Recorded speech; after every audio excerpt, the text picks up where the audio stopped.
tervetuloa takaisin Kampon salaisiin kansioihin tänne Smashbox Studioille Culver Cityin. Ja nyt Giovanni Giuliano, huippukampaaja täältä Los Angelesista, Napolista, Italiasta kotoisin oleva, tekee ihan erityisen kampauksen. Giovanni, what is your next creation? Well, what are we doing now? We're going to put some extensions in it, just to have some more length on the ponytail. Eli tehdään tämmönen hyvin korkealle oleva poninhäntäkampaus, ja siihen käytetään tämmöistä irtolisäkettä, joka on tässä nauhassa, ja siinä on tällaisia hakasia. Me saadaan siihen tähän poninhäntään vähän enemmän tuuheutta ja pituutta. Eli Giuliano harjaa hiukset ja sumuttaa niihin vähän Bumblin lakkaa, ja sitten hän käyttää hyvin erikoista kumilankaa.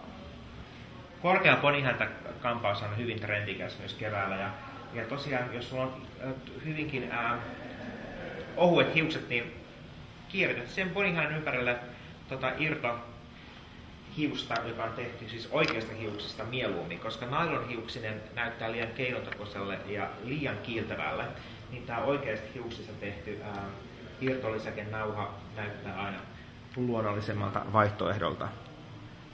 Ja näin Giovanni kierrättää tämän kumilenkin tuohon ponihännän ympärille. Okay, great. Wow. Look at that. Siitä saatiin hyvä ja hyvinkin tommonen vähän 50-luvun vivahteinen ponihäntä.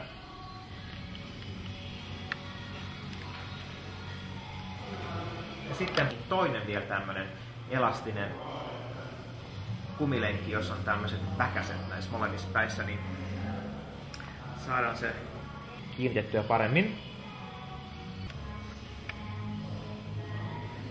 Ja sitten Giovanni ottaa pienen palan tästä poninhännästä ja kierrättää sen tähän kumilenkin päälle, eli se kumilenkki sitten on pois näkyvistä ja poninhäntä näyttää paremmalle ja selkeämmälle.